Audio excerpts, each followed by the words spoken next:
የቅዳሴውን ጸበል ቆራቢው መጠራረጊያ መተባበሻ ምናምን ፊት ላይ ማድረግ ግንባር ማድረግ እንደዚህ አይነት ነገሮች አይፈቀዱም። የቅዳሴ ጸበል አገልግሎቱ ለመጠጣት ብቻ። ወደ ቤት ይዘው የሚሄዱ አሉ። ትክክል አይደለም። ሲጀመር ከግቢም አይወጣም። እንደገና ደግሞ የቅዳሴው ጸበልም የሚሰጣቸው ላስቀደሱ ሰዎች ነው። የሮጡ ለመጡ ሰዎችም አይሰጥም። ቅዳሴው ላይ ለተሳተፉ ሰዎች ብቻ የሚሰጥ ነው። ከሆነም ደግሞ ስጋው ደግሞ የተቀበለ ሰው አርፎ ቁጭ ነው የሚለው። ሙሽራም ቢሆን ሌላም ቢሆን ሙሽራም ከበሮ አይመታም። በእለቱ ሙሽራ ንጉስ ሆኖ ይቀመጣል እንጂ መንቀዥቀዥ መንቀልቀል የለበትም። ሙሽራነቱም ይከለክለዋል፣ መቁረቡም ይከለክለዋል። እኛ ጋር ያው እቺ ቪዲዮ ስላለ ታሪዮ ስላለ ውዳሴ ከንቱ ስላለ ያው እንደተፈለገ ሲኮን ይኳላል፣ ልብስ ይቀየራ ምናምን እነዚህ ነገሮች አሉ። ትክክል አይደሉም። ቢያንስ ያው ስርዓቱን እናሳያለን።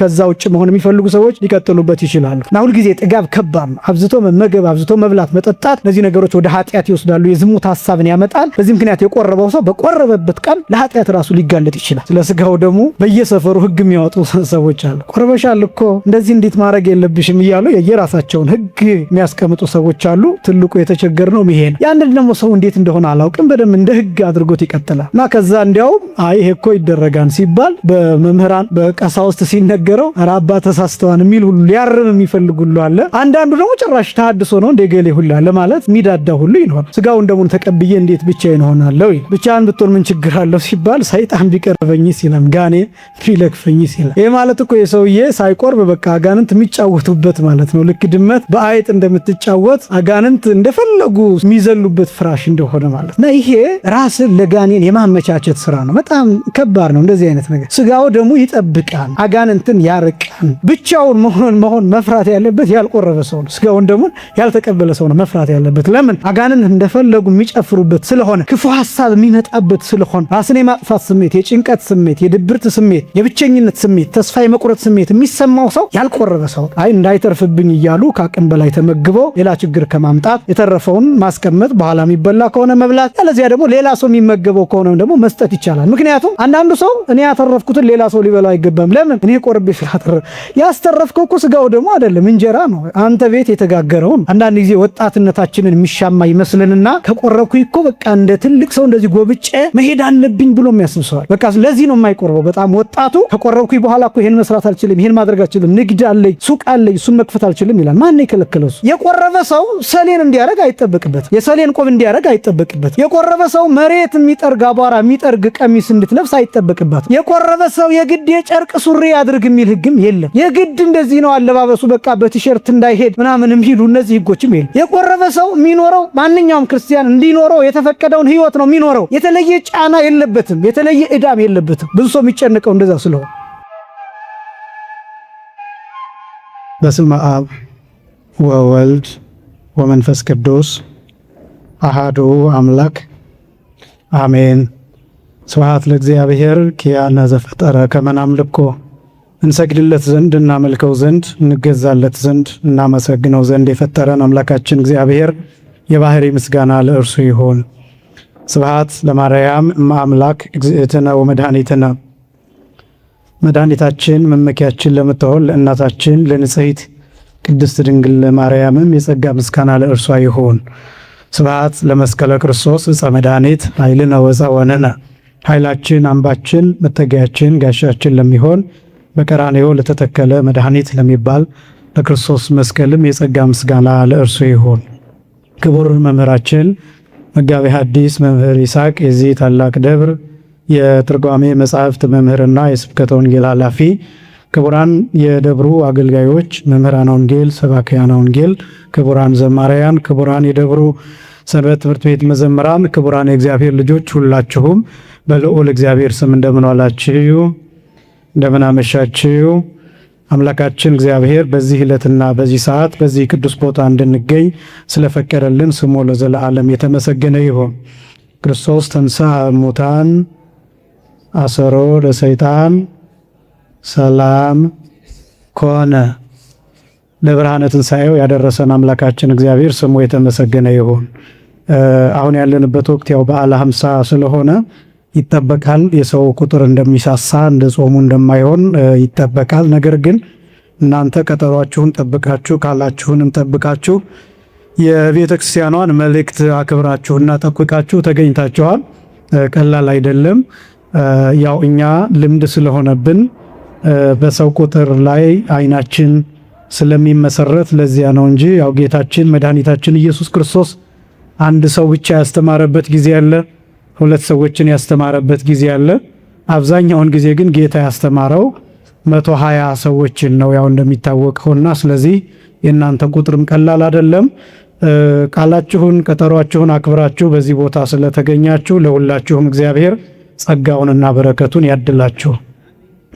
ሰባቱ ምስጢራተ ቤተክርስቲያንን ጀምረን ያው የተወሰኑትን ብቻ ከነዚያ ውስጥ መርጠን እየተመለከትን ምስጢረ ጥምቀትን አይተናል። ምስጢረ ንስሐን ተመልክተናል። ምስጢረ ቁርባንን የዛሬ 15 ቀን ጀምረን ዛሬ እንግዲህ እንደ እግዚአብሔር ፈቃድ ማጠቃለያ የምንሰራለት ምስጢረ ቁርባንን ዛሬ ይሆናል ማለት ነው። በሶስት ከፍለን ነው ምስጢረ ቁርባንን እያየን ያለ ነው።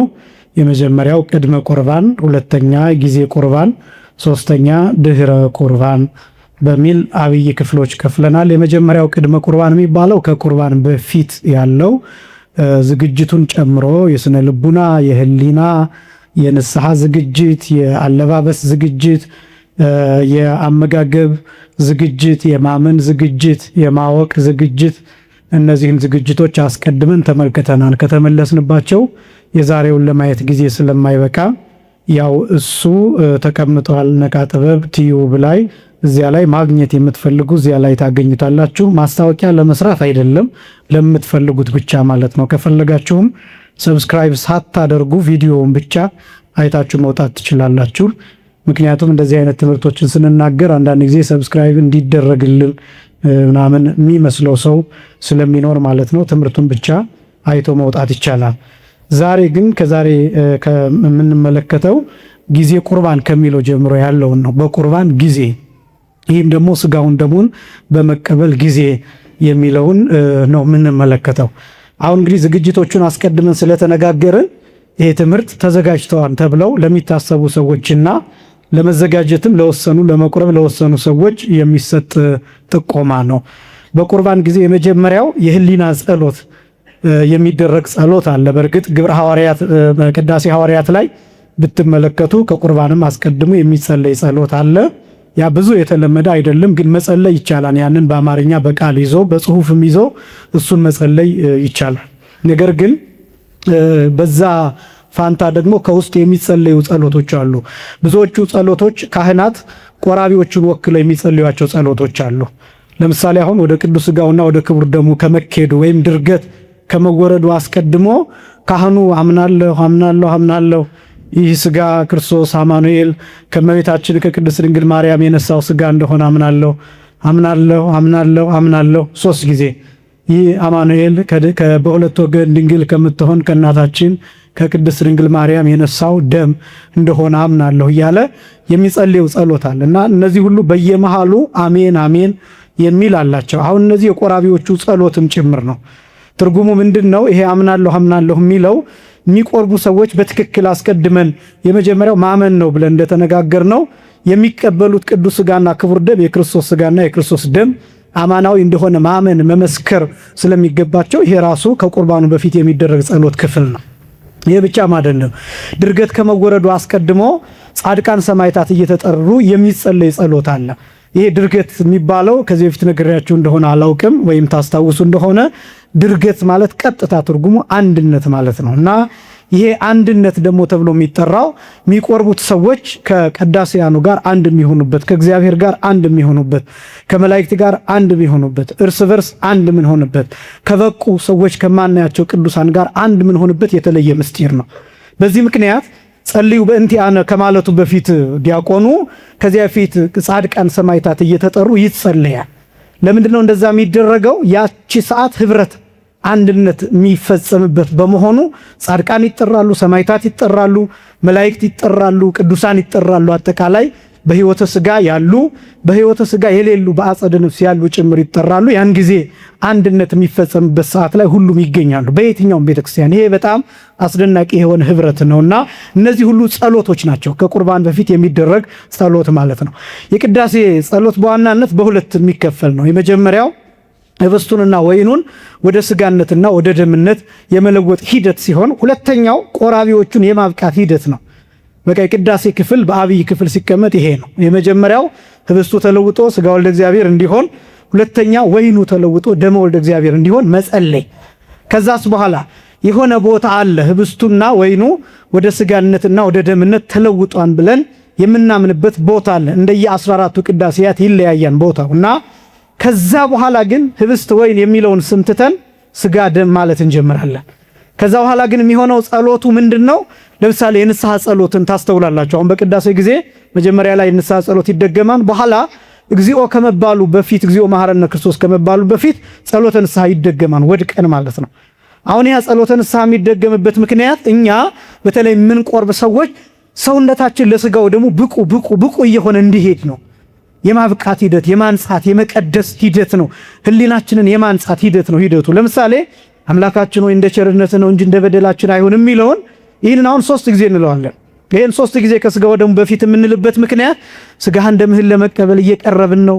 ለመቀበል ሰዓቱ እየቀረበ ነው። ደቂቃዎች ናቸው የቀሩት። ስለዚህ እንደ ኃጢአታችን እንዳይሆንብን እንዳትፈርድብን እንዲህ እያለ ነው የምንለምነው። ይሄ ብቻም አይደለም፣ እንደየቅዳሴያቱ ይለያያል። ለምሳሌ በቅዳሴ ማርያም ጊዜ መሐር የሚል ቃል አለ። ወኢትስኪ መሐር ማለት ይቅርበል ማለት ነው። ወኢትስኪ ማለት አትክሰስ፣ አትፍረድ ማለት ነው። እና ይሄ ቃል በጣም የሚገርም ነው፣ የሚከብድም ቃል ነው። እና አትክሰስ ማለት ምንድነው? በቃ አልበቃችሁም ብለህ አትክሰሰን፣ ንጹሃን አይደላችሁም ብለህ አትፍረድብን፣ በቃ ይቅርበለን ማረን የሚል እግዚአብሔርን የምናራራበት መጠይቅ ነው ይሄ ቃልና እንዲህ አይነት ጸሎቶች ሁሉ ከቁርባን በፊት የሚደረጉ ጸሎቶች ናቸው። ከዛ ግን ልክ በቁርባኑ ጊዜ ድርገት ሲወረድ ግን ልክ ደወሉ ሲደወል ቅዱስ ቅዱስ ቅዱስ ስሉስ ዘኢይትነገር ሀበኒ ከመ እንሣ ለሕይወት ዘንተ ስጋ ወደመ ዘእንበለ ኩነኔ ሀበኒ እግበር ፍሬ ዘያሰምረከ ከመ አስተርኢ በስብሐቲከ ወእህየው ለከ እንዘ እገብር ዘዚአከ ፈቃደ በተአምኖ እፄውአከ አበ ወእፄውእ መንግሥተከ ይትቀደስ እግዚኦ ስምከ በላዕሌነ እስመ ኃያል አንተ እኩት ወስቡሕ ወለከ ስብሐት ለዓለመ ዓለም እያል የምንጸልየው ጸሎት ነው ይሄ። ይሄ ጸሎተ ህሊና ተብሎ ይጠራል። ከሰባቱ ኪዳናት አንዱ ነው። ብዙ ለማብራራት ትቸገራለህ፣ ይህንን አልተረጉምም ጊዜ ስለማይበቃን። ግን ይህን ጸሎት ይላሉ መተርጉማኑ ምእመናን ቢያውቁ ይጸልዩታል። ወደ ቅዱስ ሥጋ ወደ ክቡር ደሙ እየቀረቡ ቅዱስ ቅዱስ የእዝል ጸሎት አለው። የአራራይ ወይ ደግሞ የግዕዝ ቅዳሴ በሚቀደስበት ጊዜ ዜማው አራራይ ነው። በእርግጥ ግን የግዕዝ ቅዳሴ በሚቀደስበት ጊዜ ይሄ ይባላል። ስለዚህ በግዕዝ የግዕዝ ቅዳሴ በሆነበት ጊዜ በአራራይ እየተዜመ፣ የእዝል ቅዳሴ በሆነበት ጊዜ በእዝል ዜማ እየተዜመ፣ ወይም ደግሞ ዜማውን የማይችል ሰው ይህንን በግዕዝ ሊሆን ይችላል፣ በአማርኛ ሊሆን ይችላል፣ የሸመደደ ሰው ይህንን እየጸለየ ይቀርባል። ሐሳቡ ምን የሚል ነው? ቅዱስ ቅዱስ ስሉስ ዘኢይትነገር ማለት አንድነት ሶስትነት የማይነገር የማይመረመር በመላእክት ዘንድ ቅዱስ ቅዱስ ተብለ የምትመሰገን ሆይ ሀበኒ ከመ እንሣ ለሕይወት ዘንተ ስጋ ወደመ ዘእንበለ ኩነኔ ይህንን ስጋና ደም ያለ ፍርድ ለሕይወት ይሆነን ዘንድ ስጠኝ የሚል ነው። ይሄ ብቻ ሳይሆን ከቆረብኩ በኋላ ከተቀበልኩ በኋላ ፍሬ አፈራበት ዘንድ አንተን ደስ የሚያሰኝህን አደርግ ዘንድ ስጠኝ። ይሄ ብቻ ሳይሆን በጌትነትህ በክብርህ በአንተ ውበት አንተ በምትፈልገው እገለጥ ዘንድ አንተን አባት አድርጌ እየጠራሁ እማጸንሃለሁ የሚል ይዘት ያለው ነው ጸሎቱ። እና ይሄ በቁርባን ጊዜ የሚጸለይ ጸሎት ነው። የሚጸልዩት የሚቆርቡት ሰዎች ብቻ አይደሉም፣ ሁሉም ይጸልያሉ። ነገር ግን የማያውቁ ቢኖሩ ካህናቱ፣ ለምሳሌ አሁን እንደምታውቁት በአዲስ አበባ ስርዓት ጸሎት ዕጣነ ሞገር የሚደርስበት ጊዜ ዝማሬ የሚቃኝበት ጊዜ ነው። ግን እንደዛም ሆኖ ግን ድምፅ ማጉሊያውን መሪጌቶቹ ቢይዙት እንኳን ይሄ ቅዱስ ቅዱስ የሚለው ጸሎት ግን አይቋረጥም። እስመ ኃያል አንተ የሚለው ጸሎት አይቋረጥም። በለሆሳስም ቢሆን ይባላል። ያ ማለት ቀስ ተብሎ በዜማ ይባላል እንጂ አይቋረጥም። ለምንድን ነው? ለእያንዳንዱ ቆራቢ ነው ይሄ ጸሎት የሚጸለየው። ይሄ ጸሎተ ህሊና የህሊና ጸሎት ተብሎ ይታወቃል። ይህንን ታገኙታላችሁ ቅዳሴ ሐዋርያት ላይ። ስለዚህ የህሊና ጸሎት የሚባለው ይሄ ነው። በቁርባን ጊዜ ይሄ ጸሎት መጸለይ ያለበት። ሁለተኛ አክብሮት ነው። እንዳትጨነቁ በቃላችሁ ካልያዛችሁት፣ አቅም ካላችሁ ከያዛችሁት ነው እንጂ ብዙ እንድትጨነቁበት አይደለም። እንዳልኳችሁ ቀሳውስቱ ስለናንተ ይጸልያሉ፣ በእናንተ ምትክ ስለሆነ የሚጸልዩት ማለት ነው። ሁለተኛው አክብሮት ነው። አክብሮት ማለት በዚያ ቅጽበት ቀዳሾቹን ማክበር ይገባል፣ ቦታውን ማክበር ይገባል፣ ራሱን ቅዱስ ሥጋውን ክቡር ደሙን ማክበር ይገባል፣ ፍጹም የሆነ የልብ አክብሮት መስጠት ይገባል። ይሄ ማለት ነው ከልብ የሆነ መረዳት መስጠት ይገባል። ቅዱስ ሥጋውን ክቡር ደሙን ማወቅና መረዳት። ይሄ እኮ የጌታ የሥጋና ደም። ይሄ አሁን ለቆራቢዎች ብቻ አይደለም። ይህንን የምንለው ለቆራቢዎች ብቻ ሳይሆን አስቀድሰን በእለቱ መቁረብ ማንችል በተለያየ ምክንያት መቁረብ ማንችል ግን ቅዱስ ሥጋው ክቡር ደሙ በሚወጣበት ጊዜ አንደኛ ስግደት ይሰገዳል፣ ሁለተኛ ፍጹም የሆነ አክብሮት መስጠት ይገባል። በህሊና በልብ መገዛት ይፈልጋል። አክብሮት የሚባለው ይሄ ነው። ይሄ ሥጋ ይሄ ደም ተራ ምድራዊ ምግብ አይደለም፣ ምድራዊ መጠጥ አይደለም። የክርስቶስ ሥጋና ደም ነው። ይሄ ሥጋና ደም ዝም ብሎ የተገኘ አይደለም። ክርስቶስ ተንከራቶ የሰጠን ነው። መስቀል ላይ ደቆ የሰጠን ነው። ነፍሱን ከሥጋው በገዛ ስልጣኑ ለይቶ የሰጠን ነው። ነፍስ የተለየው መለኮት የተዋሃደው ሥጋና ደም ነው። መላእክት እንደ ሻሽ የሚነጠፉለት እንደ ቅጠል የሚረግፉለት ነው። ቅዱሳን ፍጹም አክብሮት የሚያከብሩት ነው። ይህንን ማወቅ ይገባል ነው።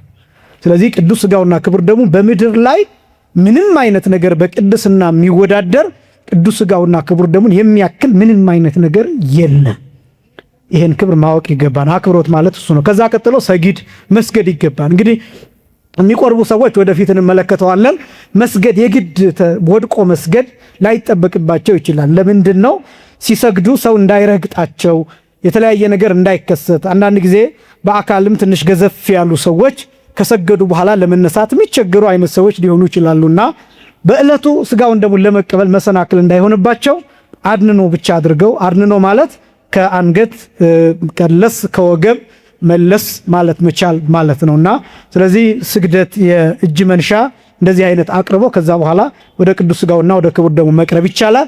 ማንኛውም የማይቆርብ ሰው ግን ባለበት ወድቆ ስግደት የሚባለው በሶስት የሚከፈል ነው። አንዱ ወዲቅ ይባላል፣ ሁለተኛው አስተብርኮ ይባላል፣ ሶስተኛው አድንኖ ይባላል። ወዲቅ የሚባለው ሶስት አካላት መሬት ይነካሉ። አንዱ ጉልበት መሬት ይነካል፣ ሁለተኛ እጅ መሬት ይነካል፣ ሶስተኛ ግንባር መሬት ይነካል። ይሄ ስግደት ይባላል። ስግደት የሚባለው በዋናነት ይሄ ነው። ወዲቅ የሚባለው መውደቅ የሚባለው፣ አስተብርኮ የሚባለው መንበርከክ ነው። እጅና ጉልበት መሬት ይነካሉ። አድንኖ ግን የሚባለው ማንኛውም አካል መሬት አይነካም። ያው እግር ከመሬት ስለማይለቅ አድንኖ የሚባለው ይሄ ነው።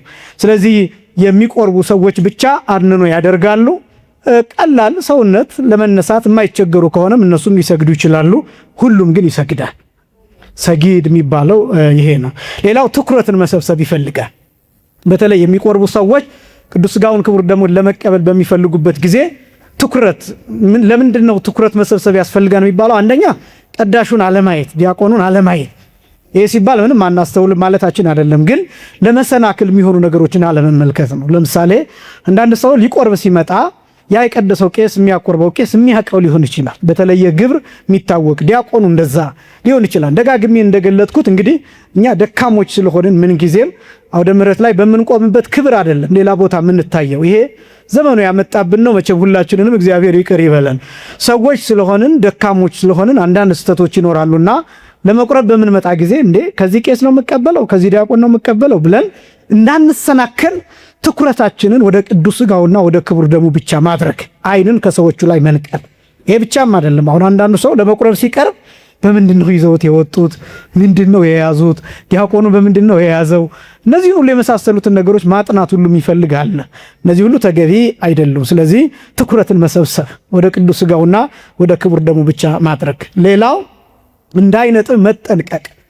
እያየናቸው ያለናቸው ነጥቦች በመቁረብ ጊዜ ብቻ የሚደረጉበትን ወይም በድርገት ጊዜ የሚደረጉትን ነው እየተመለከትን ያለ ነው። እንዳይነጥብ መጠንቀቅ ማለት እንዳይወድቅ መጠንቀቅ ማለት ነው። በጣም ትልቅ ጥንቃቄ ይፈልጋል። አንዳንዶቻችን ስንቆርብ በጣም ከማክበራችን የተነሳ ሊሆን ይችላል። አፍ አከፋፈታችን ራሱ ያንዳንዶቹ ይንቀጠቀጣል፣ ከንፈራቸው ይንቀጠቀጣል። ከአክብሮት የተነሳ እንደሆነ እሱን እረዳለሁ፣ ሁላችንም እንረዳለን። ይህን ግን በጣም የበዛ ፍርሃት አይደለም መሆን ያለበት። ማክበር አለብን፣ ልክ ነው፣ ግን እስከምንጨነቅ መሆን የለም። በዚህ ምክንያት ሰዎች አፋቸውን ሲከፍቱ በትክክል ስለማይከፍቱ አፋቸው ስለሚንቀጠቀጥ ስለሚጨነቁ አንዳንድ ጊዜ የሚሰጣቸው የጌታ ሥጋ ከአፋቸው ሁሉ የማምለጥ ነገርና የመውደቅ ነገር ሊያጋጥም ይችላል። እሱ ብቻ ሳይሆን ደሙን በሚቀበሉበት ጊዜ በዕርፈ መስቀል በሚቀበሉበት ጊዜ አንዳንዶቹ ከድንጋጤ የተነሳ ጽዋውን ይገፉትና ዲያቆኑን ሊያስደፉት ሁሉ ይችላሉ። አንዳንዶቹ ደግሞ በትክክል ዕርፈ መስቀሉ ወደ አፋቸው እስኪገባ ድረስ የማይጠብቁ አሉ። በዚህ ምክንያት ለማቁረብ ለዲያቆኑም ለቄሱም አስቸጋሪ የሆኑ ሰዎች ይኖራሉ። ከአክብሮት እንደሆነ እሱንም እንረዳለን። ግን ደግሞ በዚህ ደረጃ በጣም ተጨንቃችሁ መሆን የለበትም። በደንብ ስሙኝ። የጌታን ሥጋና ደም አታክብሩ አይደለም ነጥቡ፣ ግን ማክበር ይሄ ከአፋችን እስከሚያመልጥ ድረስ መሆን የለበትምና ለሱ መጠንቀቅ ያስፈልጋል። እንዳይነጥብ ማለት እሱ ነው፣ እንዳይወድቅ። በተለይ ደግሞ ደሙን በምንቀበልበት ጊዜ ፈሳሽ ስለሆነ በጣም ብዙ ጊዜ የመንጠብ መሬት ላይ ጠብ ማለት ጠባ ያለውና ልብስ ላይም እንደዚህ አይነት በጣም ጥንቃቄዎች ያስፈልጋሉ። ሕፃናትን አስቀድሞ ማዘጋጀት ይፈልጋል። ብዙ ጊዜ ችግር የሚገጥመው በሕፃናት ነው። አንዳንዶቹ ሕፃናት አይነገራቸውም፣ አያውቁም። በዚህ ምክንያት ቀጥታ ይዘዋቸው ይመጣሉ። አንዳንዶቹ አስተቃቀፋቸው፣ ለምሳሌ ሕፃን ልጅ ሲያዝ በቀኝ ነው ታቅፎ የሚመጣው እንጂ በግራ ታቅፎ አይደለም። ምን ጊዜም ቢሆን ሕፃናትን በምታቆርቡበት ጊዜ በቀኝ እጃችሁ አቅፋችሁ ይዛችሁ ትመጣላችሁ። ዲያቆኑ በቀኝ በኩል ያቀፉትን ለማቀበል ይመቸዋል። በግራ ግን አቅፋችሁ ከመጣችሁ እጅግ በጣም አስቸጋሪ ነው። ከስርዓቱም ከምሳሌው አንጻር ሕፃናትን በቀኝ አቅፎ መምጣት ይገባል። አንደኛ። ሁለተኛ ሕፃናትን ስትነግሯቸው እንዲህ ነው የሚደረገው፣ እሺ እምቢ እንዳትል እሺ ብሎ እነሱን በደንብ ማስጠንቀቅ ይፈልጋል። ለምን አንዳንዶቹ ሕፃናት ይደነግጣሉ፣ አዲስ ነገር ይሆንባቸዋል። በዚህ ምክንያት አፋቸውን ቶሎ ይገጥማሉ። አንዳንዶቹ ሊተፉትም ይችላሉ። በዚህ ምክንያት የመውደቅ አደጋ ሊያጋጥም ይችላል። ስለዚህ ይሄን በጥንቃቄ ለእናንተ ብቻ ሳይሆን ለትልልቆቹ ብቻ ሳይሆን ለሕፃናቱም ጭምር በተቻለ መጠን እንደዛ ሲሆን ያው እንደው ፈሰሰ ማለት ከአቅም በላይ ሆኖ ወደቀ ማለት ኃጢአት ነው ማለት አይደለም። ምክንያቱም እግዚአብሔር የማያውቀው ነገር ስለሌለ ከአቅም በላይ በሆነ ጉዳይ ደግሞ እንድትጨነቁ አይደለም። እንዳይነጥብ ከሚደረግበት እንዳይወድቅ ከሚደረግበት አንዱ ስርዓት ቅዳሴ ሐዋርያት ላይ ቁጥር 119 ላይ እንዲህ የሚል ተቀምጧል። ይህን የምናገረው አንዳንዶቹ አሁን ይህን ስንናገር የውስጥ ምስጢር ያወጣን የሚመስላቸው ሰዎች ይኖራሉ፣ ግን በግልጽ የተጻፈ ነው። ቅዳሴ ሐዋርያት ቁጥር 119 ላይ ወእምዝ ይብላ ዘተመጠወ ይላል። የተቀበለው ሰው ስጋውን የተቀበለው ሰው በተለይ ይብላው ይላል፣ ያኝከው ይላል፣ ያላምጠው ይላል። ግን እንደዚህ የሚሆነው መቼ ነው? የሚመከረው ስጋውን በምንቀበል ጊዜ መዋጥ ነው የሚመከረው። ለምንድን ነው? ብዙ ጊዜ ያው ስጋውያን ስለሆንን ከህሊና የተነሳ ስለ ቴስቱ አንዳንድ ነገር እንዳናስብ፣ ሌላ ጥርጣሬ እንዳያድርብን፣ እንደ ምድራዊ ነገር እንዳንቆጥረው ለጥንቃቄ ሲባል በመሰረቱ በጣም ትንንሽ ነው የሚደረገው። ይሄ እንግዲህ ለካህናቱ የሚነገር ነው፣ የሚያውቁት ነው ካህናቱ። ዝግጅቱ በጣም በትንንሽ እንዲሆን ቶሎ ልክ ወደ ጉሮሮ መውረድ የሚችል ተደርጎ ነው የሚዘጋጀው። ይሄ ምስጢር አይደለም፣ በነገራችን ላይ የተጻፈ ነውና ነገር ግን መዋጥ የማይቻል ቢሆን ሊያንቅ የሚችል አይነት ነገር ቢሆን ማኘክ ይቻላል፣ ማላመጥ ይቻላል። ይህንን ነው ወእምዝ ይብላ ዘተመጠወ ይልና ወበጊዜ ተመጥወቱ ይላል። በመቀበሉ ጊዜ ወይም በተቀበለ ጊዜ ይደሉ ከመያንብር እዲሁ ዲበ አፉሁ እጁን በአፉ ላይ መጫን አለበት ይላል። ምንምን በአፉ ላይ መጫን አለበት? እጁን በአፉ ላይ መጫን አለበት። ለምንድን ነው እንደዚህ የሚያደርገው? እንዳይወድቅ ነው አስቀድሞ አንደኛ። ሁለተኛ ምላሱን ሲያዛውር በአፉ ውስጥ ሲያንቀሳቀስ ለሌሎች እንዳይታይ ለክብረ ስጋው ደሙ ሲባል እጁን አፉ ላይ ያደርጋል። ለዚህ ነው በነገራችን ላይ አፍን ማፈን ከዚያ የተነሳ ነው መነሻው። ይሄን የቆረቡ ሰዎች አፋቸውን አፍነው ይወጣሉ፣ የቀደሱ ሰዎች ሊሆኑ ይችላሉ። በተለይ ጸበል እስከሚጠጣበት ይሄ ማየ መቁረር የሚባለው እስከሚጠጣበት ሰዓት ድረስ አፍን በትክክል መዝጋት ይገባል። ስለዚህ እንዳይነጥብ አፍን እጁን አፉ ላይ ማስቀመጥ አለበት። ከዛ ወይ ሂኮ በለሆሳስ ይላል፣ በቀስታ ያኝከው ማለት ነው። በቀስታ ያላምጠው ይላል። ይህንን ምላችሁ ለመዋጥ የማይቻልና የማይመች አይነት ከሆነ በጣም አሁን ለምሳሌ አዲስ ሰዎች በሚቆርቡበት ጊዜ ወደ ቁርባን ሲመጡ ይጨነቃሉ። አንዳንዶቹ ወደ አፋቸው ከገባ በኋላ እንዴት ላድርገው ዋጠው ይባላሉ። ግን ደግሞ መዋጥ የማይችሉ ሰዎች አሉ። በዚህ ምክንያት አንዳንዶቹ አንዳንድ ሕፃናትን አስተውላችሁ ከሆነ እናንተም ልታዩ ትችላላችሁ። ዝም ብለው በአፋቸው ይይዙትና ከዛ እልፍ ሲሉ ሰው ካላያቸው ዘወር ብለው ይተፉታል። ይህንን ተጠንቅቃችሁ ታውቃላችሁ። በጣም ጥንቃቄ ይፈልጋል በነገራችን ላይ። ለዛ ነው ጸበል የሚሰጠው ደም የሚሰጠው ሌሎች ማያውቁ አዳዲስ ሰዎችን ስታቆርቡ ጥንቃቄ የሚደረገው ለዛ ነው። ስለዚህ ያ እንዳይሆን ያ የሚሆንበት ምክንያት በተለይ ትልቅ ከሆነ ዋጠው ሲባሉ ሲዋከቡ ይጨነቃሉ። በዚህ ምክንያት ይህን የሚያክል ነገር እንዴት እውጣለሁ ሊሉ ይችላሉ፣ በተለይ ትልቅ ከሆነ። ስለዚህ አንዳንድ ጊዜ መፈቀድም ያለባቸው ትክክለኛውን ስርዓትን ማስተማር ስለሚገባን ነው። ከተቻለ መዋጥ፣ ካልተቻለ ግን አላምጦ መዋጥም ጭምር ይቻላል። ቅዳሴ ሐዋርያት ገጽ ቁጥር 119 ላይ ቀጥሎ የሚለው እንደዚህ ነው። ወይ ሂኮ በለሆሳስ እስከ ያጸሪ አፉሁ ይላል። አፉን እስከሚያጠራው ድረስ ነው የሚለው።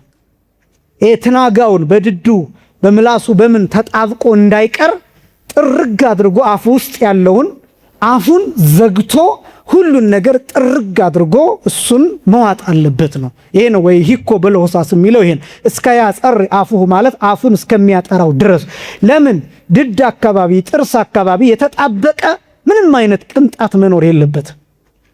ስለዚህ ይህንን ማድረግ አለበት በፍርሃት ወበረአድ፣ ነገር ግን በማክበር በመፍራትና በመንቀጥቀጥ መሆን አለበት ነው። እንደዚህ ሲባል ቅድም እንዳልኳቸው አይነት መንቀጥቀጥ ሳይሆን ማክበር ማለት ነው። እና በዚህ ክብር ያንን ማድረግ ይገባን። ከዛ በኋላ የስጋውን የተቀበለው ሰው ቀጥሎ ደሙን ይቀበላል። ደሙን ከተቀበለ በኋላ ቀጥሎ ማይ መቁረር ይሰጠዋል። ማይ መቁረር ማለት የሚያበርድ ውሃ ማለት ነው። የሚያቀዘቅዝ ውሃ ማለት ነው።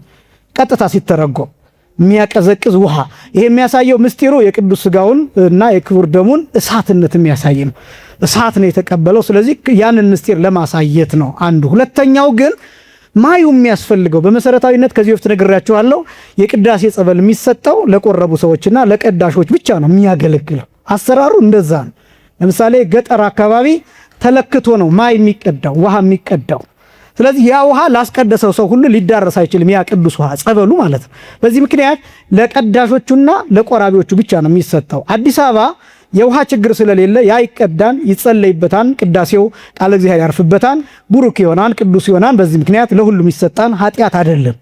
ግን እንደው መነሻው እንድታውቁት ነው። መነሻው ለቆራቢዎችና ለቀዳሾች ነው። ለቆራቢዎች የሚያስፈልግበት ምክንያት ምንድን ነው ሲባል ቅዱስ ሥጋውን ክቡር ደሙን ከተቀበሉ በኋላ ጸበሉን ሲጠጡ ተጉመጥምጠው ወደ የሚያወርዱበት ነው። ዋናው ዓላማ ይሄ ነው።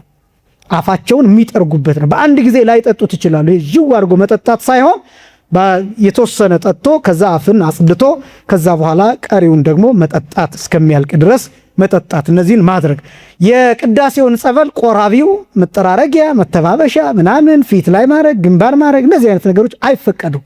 የቅዳሴ ጸበል አገልግሎቱ ለመጠጣት ብቻ ነው። ለመጠጣት ብቻ ነው። አሰራሩ እንደሱ ነው እንጂ ወደ ቤት ይዘው የሚሄዱ አሉ። ትክክል አይደለም። ሲጀመር ከግቢም አይወጣም። እንደገና ደግሞ የቅዳሴው ጸበልም የሚሰጣቸው ላስቀደሱ ሰዎች ነው። እየሮጡ ለመጡ ሰዎችም አይሰጥም። ቅዳሴው ላይ ለተሳተፉ ሰዎች ብቻ የሚሰጥ ነው። ከሆነም ደግሞ መነሻው ለቆራቢዎች፣ ለቀዳሾች፣ ከዛ ደግሞ ላስቀደሱ። ለዛ ነው የቅዳሴ ጸበል የሚባለው። ስለዚህ የቅዳሴ ጸበል ከተደረገ በኋላ መጸለይ ይቻላል፣ መናገር ይቻላል። በጥንቃቄ ወደፊት እንመለከተዋለን። ስለዚህ ጊዜ ቁርባን እነዚህ ጥንቃቄዎች ያስፈልጋሉ ነው። አንደኛው የህሊና ጸሎት ቅዱስ ቅዱስ የሚለው፣ ሁለተኛው አክብሮት፣ ሶስተኛው ስግደት፣ አራተኛ ትኩረትን መቀደስ ወይም መሰብሰብ፣ ሌላው እንዳይነጥብ ወይም እንዳይወድቅ ጠብ እንዳይል መጠንቀቅና እዛ ደግሞ ስጋውን በመቀበል ጊዜ ከአቅም በላይ ከሆነ ለመዋጥ እሱን ማላም ይቻላል። ድህረ ቁርባን ከቁርባን በኋላ የሚከለከሉ ነገሮች እነዚህን ደግሞ እንመለከታለን። ምንድነው የሚደረገው ከቁርባን በኋላ? አሁን ብዙ ሰው ከቆረበ በኋላ ስጋውን ደሙን ከተቀበለ በኋላ በቃ እኔ አልናገርም ብሎ አባታችሁ ነው ሁሉ የማይል ሰው አለ። የማይጸልይ ሰው፣ የማይዘምር ሰው፣ እነዚህን ሁሉ የማያደርጋል። አሁን እነዚህ አይከለከሉም። ጸሎት አይከለከልም። መጮህ ይከለከላል። አብዝቶ መጮህ፣ ምራቅ እስኪወጣ ድረስ አብዝቶ መናገር ይከለከላል። ከበሮ መምታት ይከለከላል። የጉልበት ስራ መስራት፣ እነዚህ ነገሮች ይከለከላል። ለምሳሌ አንዱ ከሚከለከለው ከበሮ መምታት ነው። ምክንያቱም ላብ አለ፣ ደምም ሊወጣ ይችላል። አንዳንድ ጊዜ ከበሮ በኃይል የሚመቱ ሰዎች፣ እጃቸው የሚደማ ሰዎች አሉ። ከከበሮ ጋር መጋጨት፣ ከሰዎች ጋር መጋጨት፣ አንዳንድ ጊዜ መውደቅም ጭምር በሚሽከረከሩበት ጊዜ እንደዚህ ሊያጋጥም ይችላል። ስለዚህ ስጋው ደግሞ የተቀበለ ሰው አርፎ ቁጭ ነው የሚለው። ሙሽራም ቢሆን ሌላም ቢሆን ሙሽራም ከበሮ አይመታም። በእለቱ ሙሽራ ንጉስ ሆኖ ይቀመጣል እንጂ መንቀዥቀዥ መንቀልቀል የለበትም። ሙሽራነቱም ይከለክለዋል፣ መቁረቡም ይከለክለዋል። እኛ ጋር ያው ይቺ ቪዲዮ ስላለ ታሪዮ ስላለ ውዳሴ ከንቱ ስላለ ያው እንደተፈለገ ሲኮን ይኳላል፣ ልብስ ይቀየራ ምናምን እነዚህ ነገሮች አሉ። ትክክል አይደሉም። ቢያንስ ያው ስርዓቱን እናሳያለን። ከዛ ውጭ መሆን የሚፈልጉ ሰዎች ሊቀጥሉበት ይችላሉ።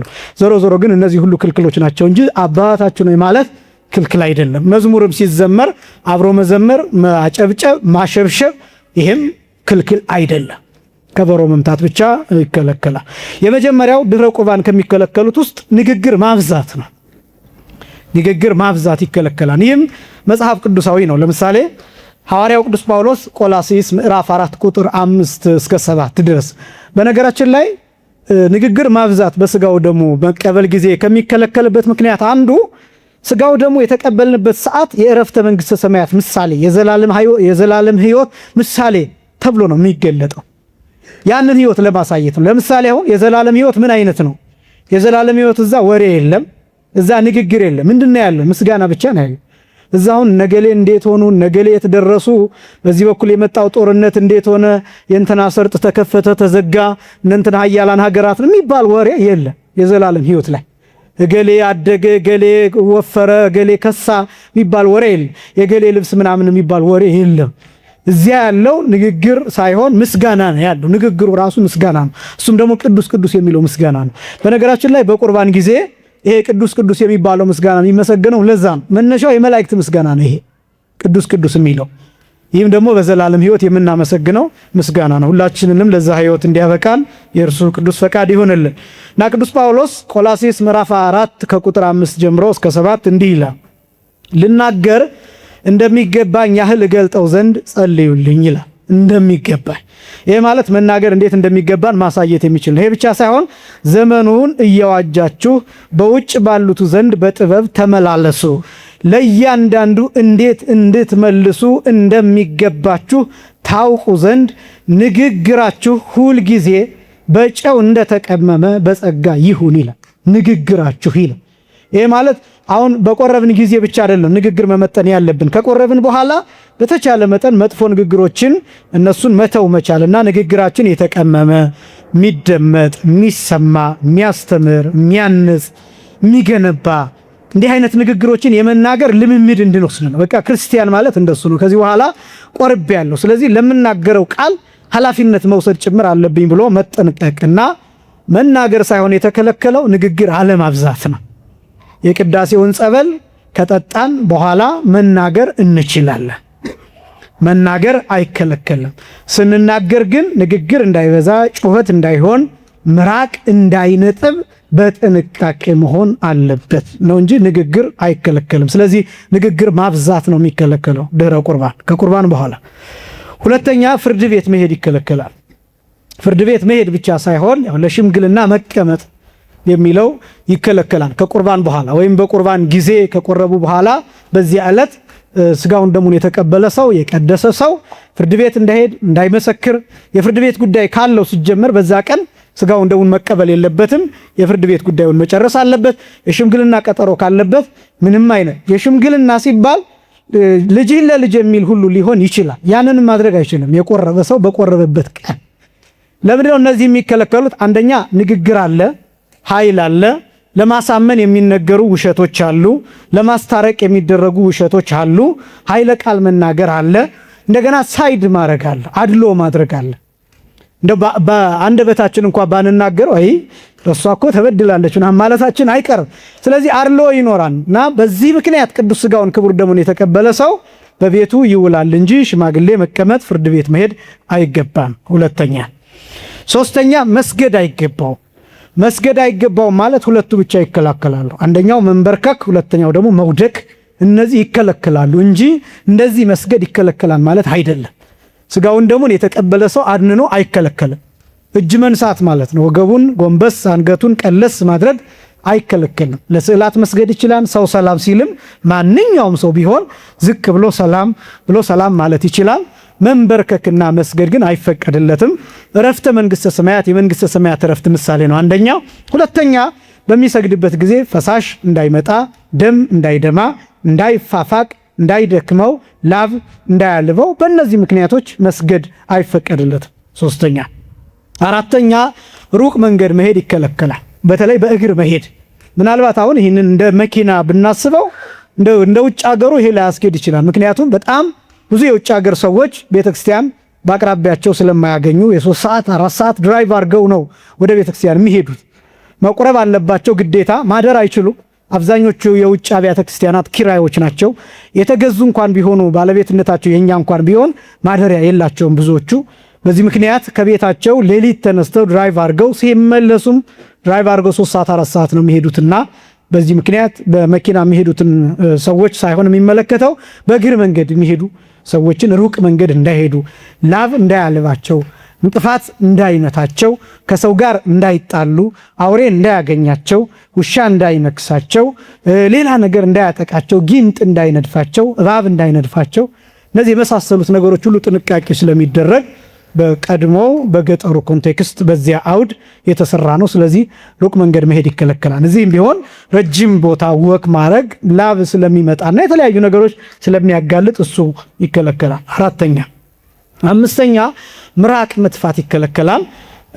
ያው እንግዲህ አሁን እንደዚህ ስንል አሁን ምራቅ ስንተፋ በተለይ ደግሞ በቅርብ ጊዜ ከተቀበልን በቅርብ ጊዜያት እነዚህ ጸበል ተተን ከቤተክርስቲያን እስከምንወጣ ባሉት ጊዜያት ምራቅ መትፋት አይገባም። ምክንያቱም ምራቃችን ላይ ሊኖር ስለሚችል ወይ ስጋ ወይ ደም፣ ይሄ ዝም ብሎ አካላዊ በሆነ ትንተና ስንተነት ነው። ነገር ግን ለክብረ ስጋው ደግሞ የሚደረግ ነው። 60 ዓመት ምራቁን ያልተፋ ሰው አለ። በረከቱ በሁላችንም ላይ ይደርብን። 60 ዓመት ለክብረ ስጋው ደግሞ ማለት 60 ዓመት የተፋ ምራቆ ይላል። 60 ዓመት ሙሉ ምራቁን አልተፋ የሚል እና እንደዚህ ስላችሁ ተሳስቶ አሁን ምራቅ መትፋት ልምድ ያለባቸው ሰዎች አሉ። በመሰረቱ ምራቅ መትፋት ነውር ነው። ሰው ፊት አይተፋም፣ ያልሆነ ቦታ አይተፋም። እንደ ንቀት ማሳያ ነው። ትክክል አይደለም። ስለዚህ ምራቅ መትፋት አንዱ ቅዱስ ስጋውን ክቡር ደሙን ያለማክበር ምልክትም ጨምር ነውና ለክብረ ስጋው ደሙ ሲባል ምራቅ መትፋት አይገባም። ግን በስህተት አንድ ነገር አይተን ያው ሰውነታችን ሲጸየፍ ይሄ ምላሳችን ውስጥ ያለው አሲዲክ ጠባይ ማመንጨት ይጀምራል። ምራቅ ያመነጫል። በምናያቸው ነገሮች አይምሯችን ውስጥ መጥፎ ነገር ሲፈጥር በዚህ ምክንያት አፋችን ይሞላልና በዛ ምክንያት ምራቅ የተፉ ሰዎች ኃጢአት አድርገዋል ማለት አይደለም። ለቀኖና ማያበቅ ማለት ቆርቤ ምራቄን ተፍቻለሁ ተብሎ ለንስሐ አባት ሊነገር የሚችልም ኃጢአት አይደለም። ግን ስጋውን ደሙን ስለማክበር ግን ምራቅ አይተፋ። ተሳስተው ግን ምራቃቸውን የተፉ ኃጢአት ነው ማለት አይደለም። ምክንያቱም ይህን የምናገረው ብዙዎቹ ይጨነቃሉ። በቃ ስጋውን ደሙን ከተቀበሉ በኋላ እነዚህ አይነት ስህተቶችን ሲሰሩ በቃ እንደዚህ ሆንኩኝ እኮ ብለው ቁርባኑ እንዲሆነ የሚጠይቁን ስላሉ መምህር ተሳስቼ ምራቄን ተፍቻለሁኝ ቅድምና እንደው ይፈርስብኛል ቁርባኑ ብለው የሚጨነቁ ሰዎች አሉ። በዛ ደረጃ እንዲሆን አይደለም። እግዚአብሔርን በዚህ ደረጃም ጨካኝ አምባገነን አድርገን እንድናስበውም አይደለም። ግን ለክብረ ስጋው ደግሞ የተሰራ ስርዓት ነው፣ ዶግማ አይደለም። እና አምስተኛው ምራቅ መትፋት ይከለከላል። ስድስተኛው አብዝቶ መመገብ ይከለከላል። አብዝቶ መመገብ የሚከለከልበት ምክንያት አብዝቶ በመመገብ ምክንያት አንደኛ የተለያዩ ነገሮች ይመጣሉ። ሰው አብዝቶ ሲመገብ ሰውነቱ በስቶ የተመገበውን ምግብ የማስወጣት ጠባይ ሊኖረው ይችላል። ምንም የምንወደው ምግብም ቢሆን ከመጠን በላይ ከተመገብነው ትውከት ሊሆን ይችላል። ሌሎች ነገሮች ሊያስቸግሩ ይችላሉ። ሆዱን ሊታመም ይችላል። ሊረበሽ ይችላል። ጨጓራው ከሚሸከመው በላይ ሊሆን ይችላል። በዚህ ምክንያት ለሌሎች ነገሮች ይጋለጣል፣ ምቾቱን ያጣል እና በዚህ ምክንያት ስጋውን ደሙን ተቀብዬ እንዴት እንዲሆናል የሚል ጥርጥር ውስጥም ሊገባ ይችላል። ስለዚህ አብዝቶ መመገብ አይገባም። የመጀመሪያው። ሁለተኛው ሰው አብዝቶ ከተመገበ ለፈተና ይጋለጣል። ይህ ማለት ሁልጊዜ የምንመገበው ምግብ የምንጠጣው መጠጥ እንደሚታወቀው ወደ ኢነርጂ ፎርም ይቀየራል፣ ወደ ደማችን ይወሰዳል። ያ ደማችን ሲሞላ ኃጢአት ያሰራናል። ግልጽ። ይህን አረጋዊ መንፈሳዊ የሚባል ሰው ሲናገር ይትብላ ብዙሃ ከመ ኢያጽቅ ደዌ ዝሙት ይላል። የዝሙት በሽታ እንዳያጠቃ ከፈለክ ብዙ አትብላ ይላል። እስመ ኩሎሙ ኃጣው ይፈለፍሉ ማዘቅተ ከርስ ርሂብ ይላል። ሁሉም ኃጢአቶች የሚመነጩት ከሰፊ ሆድ ነው ይላል። ልብላ ከሚል ከጥጋበኛ ሆድ ነው የሚመነጩት ይላል። እና ሁልጊዜ ጥጋብ ከባድ ነው። አብዝቶ መመገብ፣ አብዝቶ መብላት፣ መጠጣት እነዚህ ነገሮች ወደ ኃጢአት ይወስዳሉ። የዝሙት ሐሳብን ያመጣል። በዚህ ምክንያት የቆረበው ሰው በቆረበበት ቀን ለኃጢአት ራሱ ሊጋለጥ ይችላል። ስለዚህ አብዝቶ መመገብ ይከለከላል። ሰባተኛ ሸክም መሸከም ይከለከላል። የትኛውም አይነት ሸክም፣ የሚከብድ ሸክም፣ ላብ ሊያመጣ የሚችል ሸክም ይሄን መሸከም ይከለከላል።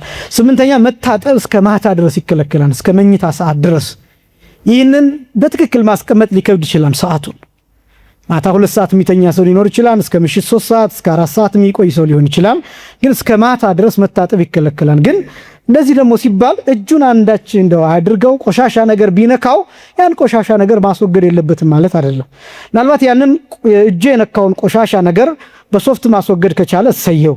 ያለዚያም ደግሞ እነዚህ እርጥብ አልኮሊክ ነገር ያላቸው እነዚህ እንደ ዲስኢንፌክታንት አይነት ነገሮች እነሱን መጠቀም ከቻለም እሰየው።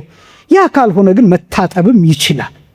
ሊጎዳው የሚችል አይነት ከሆነ ስለታጠብን አሁን ቅዱስ ሥጋውን ክቡር ደሙን ታጥበን እንደ ቆሻሻ አውርደን ነው ማለት አይደለም። እንደሱ አይደለም ጽንሰ ሐሳቡ። ዛሬ ስለቆረብኩኝ ሥጋውን ደሙን ስለተቀበልኩኝ ንጹሕ ነኝ የማለት የሥጋው ደሙን ክብር የምንገልጥበት እንጂ እነዚህ የምናደርጋቸው ነገሮች በራሳቸው ኃጢአት ናቸው ማለት አይደለም። ይህንን በተሳሳተ መንገድ እንዳትረዱት ነው ጥንቃቄ እያደረግኩ ያለሁት እና ማታ ላይ ግን ልብስ እንቀይራለን፣ የቆረብንበት ልብስ እንቀይራለን፣ የመኝታ ልብሳችንን እንለብሳለን። ከዛ በኋላ እንተኛለን። አለቀ። በዚያ ሰዓት ግን መታጠብ ይቻላል። ከዛ በኋላ ከሌሊቱ 6 ሰዓት በኋላ ባሉ ጊዜያት ደግሞ ስራ መሄድ ከሆነ በተለይ ደግሞ አሁን እንደ ሀገራችን ብዙ አስቸጋሪ ነገሮች ስለሌሉ ለዛ እንጂ የውጭ ሀገር ሰዎች ከሆኑ ግዴታ ስራ መስራት ስላለባቸው ለመኖር ዛሬ የቆረበው ሰው ከሌሊቱ 6 ሰዓት ስራ መግባት ሊጠበቅበት ይችላል። ስለዚህ ጥርሱን ቦርሾ ፊቱን ታጥቦ ሊወጣ ይችላል ከ6 ሰዓት በኋላ ከሌሊቱ 6 ሰዓት በኋላ ወደዛኛው ቀን ስለሚቆጠር ማለት ነውና ስለዚህ እስከ ማታ ድረስ ብቻ መታጠብ ይከለከላል። ምንጩን እነግራችኋለሁ መጨረሻ ላይ ተሰብስበው ያሉበትን እነዚህ ሁሉ የኔ ልቦለድ እንዳይመስላችሁ ማለት ነው። 9ኛው እስከ ማታ ድረስ አስቀድሜ እንደገለጥኩት ልብስ ማውለቅ ልብስ መቀየር ይሄም ይከለከላል። ከዛ በኋላ ግን የመኝታ ልብስ ለብሶ ከመኝታ በኋላ የመኝታ ልብስ ለብሶ መተኛት ይቻላል። 10ኛ ማዘን ማልቀስ አይገባም። የሚያሳዝን የሚያስለቅስ ነገር እንዳይገጥመን የአምላካችን ቅዱስ ፈቃድ ይሆንልን። ማዘን ማልቀስ ግን ይከለከላል። ምንም አይነት ነገር ሊሆን ይችላል፣ ደስታ ሊሆን ይችላል። በተቻለ መጠን አሁን ብዙ ሰዎች በሰርጋቸው ዕለት ያው የደስታ ነው፣ በእርግጥ መቆጣጠር አይቻልም፣ እሱን ሊያለቅሱ ይችላሉ። አንዳንዶቹም እንባ አጠራቅመው የሚያለቅሱ ሰዎች ይኖራሉ። ሆን ብለው በቃ በዚህ ቀን ካላለቀሰ ሙሽራይቱም ቀድማ ሎቢ ትደረጋለች። በሰርግሽ ቀን ካላለቀስሽማ ምኑን ሴት ነሽ ተብላ እንባ አጠራቅማ የሰርጓ ቀን የምታለቅስም ትኖራለች። እንደው እግዚአብሔር አሁን ይህን ሁሉ ተከታትሎ ቆርበሽ አልቅሰሻን ብሎ የሚፈርድ አምላክ አይደለም። ግን በጥንቃቄ ግን መያዝ ይገባል። ዞሮ ዞሮ ግን ማዘን ማልቀስ በዚህ ቀን ፊትን መንጨት ማቅ መልበስ ይሄ የተከለከለ ነው ፈጽሞ። ስለዚህ ማዘን ማልቀስ አንዱ በበዓለ ሀምሳም የሚከለከለው ይሄ ነው። ይሄ በዓለ ሀምሳም የዕረፍተ መንግስተ ሰማያት የአዝማነ መንግስተ ሰማያት ምሳሌ ስለሆነ በዓለ ሀምሳ ከዚህ በፊት እንደገለጥኩት ሰዎች እንዲያለቅሱ እንዲያዝኑ አይገባም ነው እንጂ ንስሐ አይገቡም እንደዚህ አይደለም ሐሳቡ። ማዘን ማልቀስ አይገባም፣ ግን ኃጢአት መስራት አይገባም። በስጋው ደሙም ጊዜ እንደዛው ነው ተመሳሳይ። ስለዚህ ማዘን ማልቀስ አይገባም። 11ኛ ለሁለት ቀናት ከሩካቤ ስጋ መቆጠር ለባለ ትዳሮች ማለት ነው። ያው ስለ ሩካቤ ስጋ ሲወራ ሲጀመር ስለ ዝሙት አይደለም የምናወራው። በባልና ሚስት ቢሆን በመኝታው ንጹህ ነው እንደተባለው ሩካቤ ስጋው ንጹህ ነው፣ ቅዱስም ነው፣ ኃጢአትም አይደለም። ግን ለክብረ ስጋው ደግሞ ግን ለ2 ቀናት እንዲቆጠቡ ይታዘዛል። ይህም መነሻው ከዚህ በፊት ያነሳሁት ይመስለኛል በሥርዓተ ቤተክርስቲያኑ ትምህርት የቅዱስ ሉቃስ ወንጌል ምዕራፍ 1 ቁጥር 23 ላይ ዘካርያስ ከቤተ መቅደሱ ከዕጣን አገልግሎቱ ከተመለሰ በኋላ ከቅድስት ኤልሳቤጥ ጋር በመኝታ አንድ የሆኑት ከ2 ቀን በኋላ ነው የሚለው። እንድረክሌ ሞአሊላም ከ2 ቀን በኋላ ለምን ቢባል ስለ ክብረ ዕጣን ስለ ዕጣኑ ክብር ብሎ እና ዘካርያስ በብሉይ ኪዳን ስለሚታጠነው ዕጣን ክብር ብሎ 2 ቀን ከታገሰ እኛ ደግሞ ለጌታ ስጋና ደም 2 ቀን መታገስ ይገባናል ነው ነጥቡ። እና ለ2 ቀናት ከሩካቤ ስጋ መቆጠብ። ሌላ 12ኛ ቀሪጸ አጽፋር ይላል። ጥፍርን መቁረጥ ማለት ነው። በእለቱ አስቀድሞ ከ3 ቀናት በፊት ዝግጅት ከሚደረግባቸው አንዱ እሱ ነው፣ ጥፍርን መቁረጥ ማለት ነው። ነገር ግን ስጋውን ደሙን በተቀበሉበት ቀን ጥፍርን መቁረጥ አይገባም፣ ይከለከላል። 13ኛ ተላጼወ ጸጉር፣ በእለቱ ስጋውን ደሙን የተቀበለ ሰው ጸጉሩን መላጨት ጸጉሩን መስተካከል አይችልም፣ ይከለከላል። 14ኛ ሩቅ መሄድ አሁን ረፍኖት ብሎ ይገልጠዋል። ቅድም እንደገለጥኩት ረጅም መንገድ የሚያደክም መንገድ መሄድ፣ እነዚህ አጠቃላይ ይከለከላሉ። በቁርባን ጊዜ የሚከለከሉት እነዚህ ናቸው።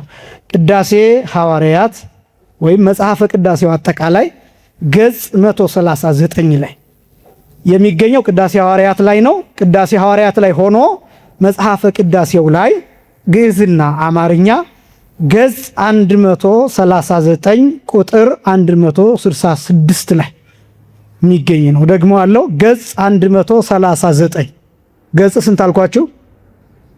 መጽሐፈ ቅዳሴ ገጽ ስንት?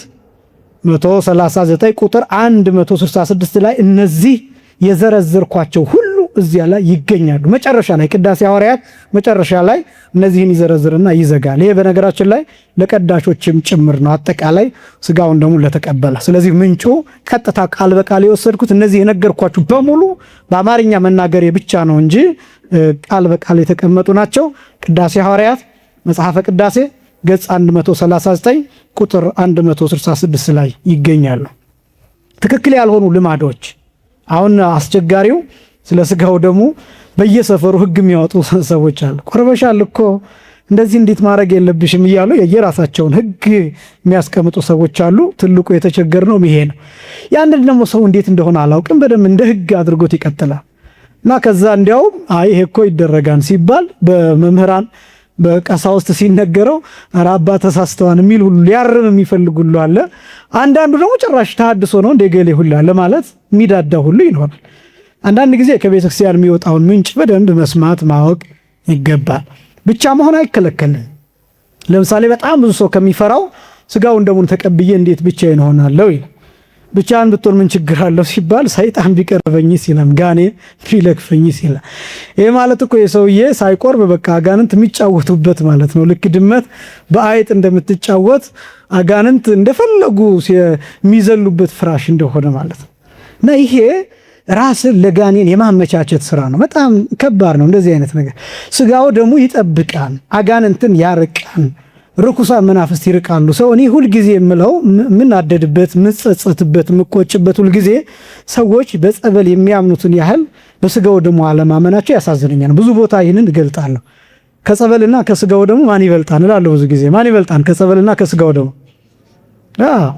እና ጸበል መጠመቅ መልካም እኮ ነው። ጸበል ያስፈልጋል። ምክንያቱም እግዚአብሔር ቃል ያረፈበት የተቀደሰ ውሃ ነው፣ አጋንንትን ያርቃል። ግን ስጋው ደግሞ ማለት ያለማቋረጥ ሰዎች ቀጥ ብለው 3 ሰዓት የሚጸልዩበት ነው። ከዛ ደግሞ ተለውጦ ህብስት የነበረው ስጋ ወልደ እግዚአብሔር ይሆናል፣ ወይን የነበረው ደመ ወልደ እግዚአብሔር ይሆናል። እና አስደናቂ ነገር ነው። ይሄ ይፈውሳን፣ ህይወት ይሰጣን። አጋንንት ከሩቅ አይተው የሚፈሩት የሚንቀጠቀጡለት ነው። እና ሊቀርቡ እንኳን ቢሞክሩ ልክ እሳት ላይ እንደሚያርፉ የእሳት ራት ኩምትር ብለው የሚረግፉበት ነው። እና ይሄን በደንብ ማወቅ ይገባል። ስለዚህ ብቻ መሆን አይከለከልም። ብቻ መሆን አይከለከልም። እንዲያውም ብቻውን መሆን መፍራት ያለበት ያልቆረበ ሰው ነው። ስጋውን ደሙን ያልተቀበለ ሰው ነው መፍራት ያለበት። ለምን? አጋንንት እንደፈለጉ የሚጨፍሩበት ስለሆነ፣ ክፉ ሐሳብ የሚመጣበት ስለሆነ፣ ራስን የማጥፋት ስሜት፣ የጭንቀት ስሜት፣ የድብርት ስሜት፣ የብቸኝነት ስሜት፣ ተስፋ የመቁረጥ ስሜት የሚሰማው ሰው ያልቆረበ ሰው ነው። ስጋው ደግሞ ያልተቀበለ ሰው ነው። ንስሐ ያልገባ ሰው ነው። እንዲህ አይነት ሰው ነው ብቻውን የሚጨነቅ። ይልቁንም መፍራት ያለባችሁ ስጋውን ደሙን ሳትቀበሉ ብቻችሁን እንዳትሆኑ ነው መፍራት ያለባችሁ እንጂ ብቻ መሆን ጭራሽ አይከለከልም። ስጋውን ደሙን በመሰረቱ በእርግጥ በቤተ ክርስቲያን ትምህርት አንድ ሰው ብቻውን ይሆን ዘንድ መልካም አይደለም። ይሄ በቃ ሰዎች ከሰው ጋር ህብረት መኖር አለባቸው። ከጎረቤቱ ጋር መግባባት አለበት። ጓደኛ ሊኖረው ይገባል። ባልንጀራ ሊኖረው ይገባል። ብቸኝነት በቤተክርስቲያን የሚመከር አይደለም። በነገራችን ላይ በቤተክርስቲያን ትምህርት በጣም እነዚህ የበቁት አባቶች ሲዘጉ ካልሆነ በስተቀር እነሱም ደግሞ ምን እንደሚያደርጉ ታውቃላችሁ? እነዚህ የበቁት የዘጉት አባቶች በጸሎት ይጠይቃሉ። ማንን ታሳየኛለህ? እስኪ በዓለም ላይ ያለ አንተ የምትመርጠው ወዳጅህን አሳየኝ ብለው ይጠይቃሉ። በነገራችን በመጽሐፍ መነኮሳት ብዙ ታሪኮች አሉ ተመሳሳይ። እና ከዛ በኋላ ምን እንደሚያደርግ ታውቃላችሁ? እግዚአብሔር ራሱ መላእክትን ይልክና እገሌን አግኘው ወይ ደግሞ እገሌ ይመጣን ይባላሉ። ያ የበቃ ሰው መጥቶ በራቸውን ያንኳኳል ወይም እጁን ይጸፋል። ያው በጥንቱ ማንኳኳት ሳይሆን እጅን ማጨብጨብ። ግን ደግሞ ችግሩ ምን መስላችሁ? ያ ሰው ሰይጣን ሊሆንም ይችላል ብለው ይጠራጠራሉ። በዚህ ምክንያት እነሱ የሚግባቡበት ቋንቋ አላቸው። ማነህ ገሌ እንደዚህ ብለው ይጠይቁትና መጽሐፍ ቅዱሳዊ ጥያቄ ይጠይቁና በዛ መሰረት መልእክቱን ግልጽ ካደረገ እግዚአብሔር እንደላከው መላእክት እንደላኩት እንዳመጡት ከተናገረ በር ይከፈትለታል። ከዛ ይጨዋወታሉና ህብረት በቤተክርስቲያን የሚመከር ነገር ነው። ከዛ ውጭ ግን ብቻ ሲኮን ከልክፍት ከጋኔን ከምናምን ጋር ግን የሚገናኝ ነገር የለውም። ስለዚህ ስጋውን ደሙን ተቀብሎ ብቻ መሆን አይከለከልም። እንደ ክርስቲያን ግን ብቻ አለመሆን የተመረጠ ነገር ነው። ከሰው ጋር አብሮ መብላት፣ ከሰው ጋር መነጋገር፣ ከሰው ጋር መጽሐፍትን ማንበብ፣ ከሰው ጋር መማር፣ ከሰው ጋር መሄድ፣ ከሰው ጋር መምጣት፣ ሐሜትን መቀነስ፣ ስለ እግዚአብሔር ቃል ማውራት፣ እነዚህ የሚመከሩ ናቸው። ረዳት እንፍጠርለት የሚለው ቃል ሔዋንን ለአዳም የመፍጠር ጉዳይ ብቻ አይደለም፣ ሰው ለሰው እንደሚያስፈልገው ጭምር ነው። አባቶቻችን የሚሉት ነገር አለ። ሰው ለሰው ምኑ ነው ይላል? መድኃኒቱ ነው ይባላል። ስለዚህ እሱን በደንብ ማወቅ ግን ብቻ መሆን ግን ስጋው ደሙን ከመቀበል ጋር የሚያገናኘው ምንም ነገር የለም። ሌላው ሰላምታ አይከለከልም። አሁን አንዳንዱ ሰው ቆርቦ በቃ ተኮፍሶ የሚያልፋል። ሊጨብጠው ሲል ያ ሰው እንዴት ይሄን ሰው ማጨብጣል? ያልቆረበ ሰው በሞት ይሻለኛል ብሎ ራሱን ከፍ አድርጎ በቆረበበት ቀን ያልቆረበ ሰው ሰላም አለለ። እኔ እኮ በጣም የሚገርመኝ አሁን ክርስቶስን ያ ሰው እኮ ከኛ የተሻለ ሊያገኘው ይችላል። ያቺ ሴት እኮ ያቺ ኃጢአተኛ የምትባለዋ ሴት እኮ የጌታን እግር ሂዳ አጥባለች እኮ፣ በእንባዋ አጥባለች፣ በፀጉሯ ዳሳለች፣ ሽቱም ቀብታለች።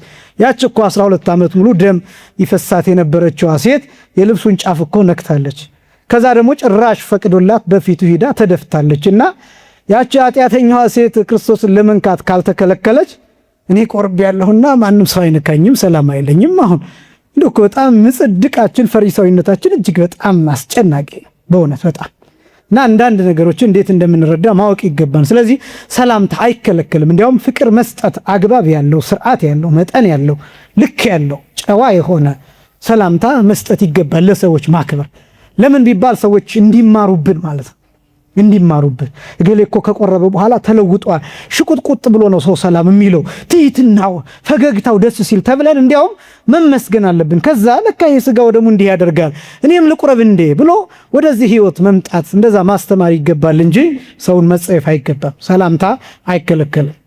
ሌላው ምግብ ማትረፍ የሚከለክሉ ሰዎች አሉ። አይከለከልም ምግብ ማትረፍ። እነዚህም በዘልማድ የመጡ ናቸው። እንዲያውም ከባዱ አለማትረፍ ነው። በመሰረቱ በልክ መብላት አስቀድሜ እንደገለጥኩላችሁ ኦርቶዶክሳዊነት መጠን ነው። ምን ጊዜም ቢሆን ንግግር መጠን ነው፣ አለባበስ መጠን ነው፣ አጎራረስ መጠን ነው። ስርዓቶች አሉ። አሁን በቤተ ክርስቲያን አንድ ሰው ሲመገብ አብዝቶ መጉረስ የለበትም እስከሚያንቀው ድረስ ለሰው እስኪታይ ድረስ። እሱ ብቻ ሳይሆን ሰው ሲያኝክ እነዚህ ሁሉ ስርዓቶች አሉ። መጽሐፈ ሲራክ ይናገራል። እንደገና ሕንፃ መነኮሳት የሚባል መጽሐፍ ደግሞ ብትመለከቱ በሰው ፊት ስታኝክ አፍህን አትክፈት፣ ድምፅ አታሰማ ስታኝክ ይላል። አሁን አንዳንድ ሰው አለ ይሄ ወፍጮ ቤት የሚመስል አይነት ሲያኝክ አጠገባችን ወፍጮ የተተከለ እስኪመስለን ድረስ ምን ሰማው ድምፅ አለ። እነዚህ ሁሉ ስርዓት አላቸው። ሰው አፉን መክፈት የለበትም፣ መረበሽ የለበትም። ምክንያቱም የሚመገበው ሰው ያኛውን ሰው እንደ አጋጣሚ ሲመለከት ያው ምግብ በነገራችን ላይ መጀመሪያ ነው ጣፋጭ የሚሆነው እንጂ አፋችን ውስጥ ከገባ በኋላ ምግብ ይሞታል። ይሄን ታውቃላችሁ። ምግብ ይበላሻል። ከዛ በኋላ ጥቅም የለውም። ከዛ በኋላ መሽተት ብቻ ነው የሚሆነው። እንደው ሌላው ቀርቶ አፋችን ውስጥ ያለውን ብንተፋው ለምንም እንኳን አያገለግል። ድመቶች አሁን እናንተ አኝካችሁ የእናንተ ድመቶች ብትሰጧቸው ይበሉታል። ውሾቹ እናንተ አኝካችሁ ብትሰጧቸው ይበሉታል። በቃ ምግብ ከዛ በኋላ ሟች ነው። ስለዚህ እሱን ለሰው አለማሳየት ይገባል፣ ጥንቃቄ ይገባል።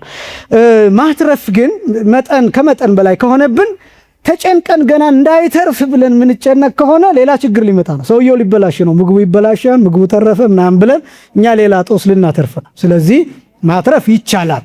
በማንኛውም ጊዜ ግን ኦርቶዶክሳዊ የሚበቃውን ምግብ ማንሳት፣ የሚበቃውን ቁርጥ ማብሳት፣ እንደዚህ ስስታም መሆን የለበትም። ኦርቶዶክሳዊ በቃ ይህን ሁሉ ብሎ ቆልሎ መታየት የለበትም፣ መገመት የለበትም። እነዚህ ሁሉ ትምህርቶች ናቸው፣ መንፈሳዊ ትምህርቶች ናቸው። በቆረብን ጊዜ ደግሞ መጠን ያስፈልገዋል።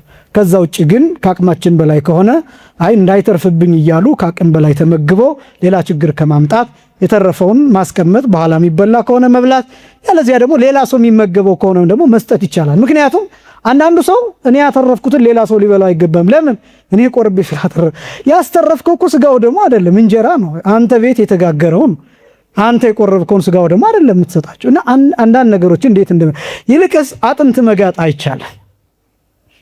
አጥንት የምትወዱ ካላችሁ እሱን ማድረግ አይቻልም። የሚጎረስ ነገር ብቻ። ለምንድን ነው የጋጣችሁት አጥንት ወደ አፋችሁ የመጣ? ይህ ብቻ ሳይሆን ጥርስ ሊያደማ ይችላል። የተለያዩ ነገሮች አሉ።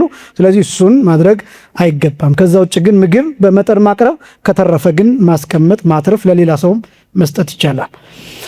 ማውራትና መሳቅ አይከለከልም። የብዙ ሰው ጥንቃቄ ከቆረብኩኝ ማውራት አልችልም፣ በቃ እንደዚህ ከሰው ጋር ማውራት ሲባል የቆረበ ሰው ብቻ ሳይሆን ማንኛውም ክርስቲያን ማንኛውም ኦርቶዶክሳዊ ማውራት የሚገባውን ነገር በመጠን ማውራት ይገባል። ከዛ ውጭ ግን ያው ቅዱስ ዮሐንስ አፈወርቅ ሲናገር ወአልቦ ምንትኒ ዘይሴኒ በዝንቱ ዓለም እምዘያነብሮ ለነገር በመዳልው ይላል። በዚህ ዓለም ላይ ነገርን በሚዛን ከሚያስቀምጠው ሰው በላይ የሚያምር ሰው የለም ይላል፣ መልካም የለም ይላል። ሁሉ ነገር በልክ መቀመጥ አለበት። ራሱ ኦርቶዶክሳዊነት ሚዛን ስለሆነ ልክ ስለሆነ መጠን ስለሆነ ስለዚህ ማንኛውም ነገር በልክ ማስቀመጥ ያስፈልጋል። በቁርባን ጊዜም ከቁርባን በኋላም በሌላው ህይወትም።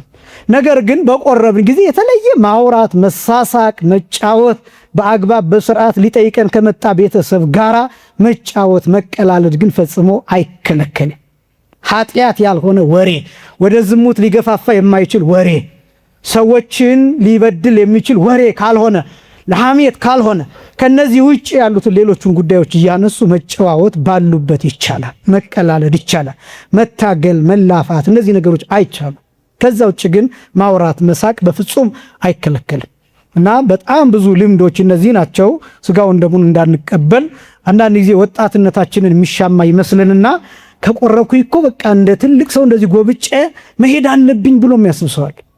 በቃ ለዚህ ነው የማይቆርበው። በጣም ወጣቱ ከቆረብኩ በኋላ እኮ ይሄን መስራት አልችልም፣ ይሄን ማድረግ አልችልም፣ ንግድ አለኝ፣ ሱቅ አለኝ፣ እሱን መክፈት አልችልም ይላል። ማን ነው የከለከለው? እሱ ማን ነው የከለከለው? ከቆረብክ በኋላ ንግድህን መስራት ትችላለህ። ከቆረብክ በኋላ ሹፍርናህን መስራት ትችላለህ። ታክሲህን መስራት ትችላለህ። ራይድህን መስራት ትችላለህ።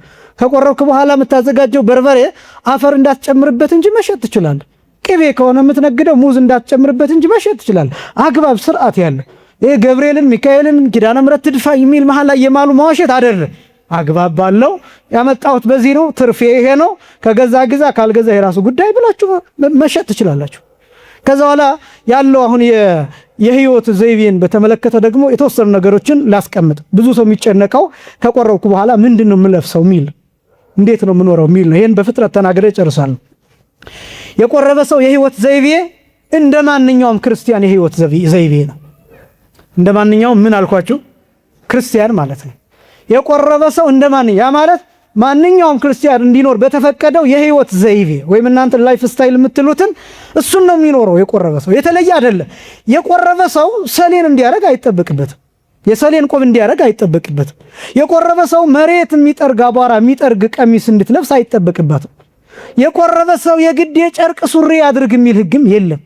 የግድ እንደዚህ ነው አለባበሱ በቃ በቲሸርት እንዳይሄድ ምናምን የሚሉ እነዚህ ህጎችም የለም።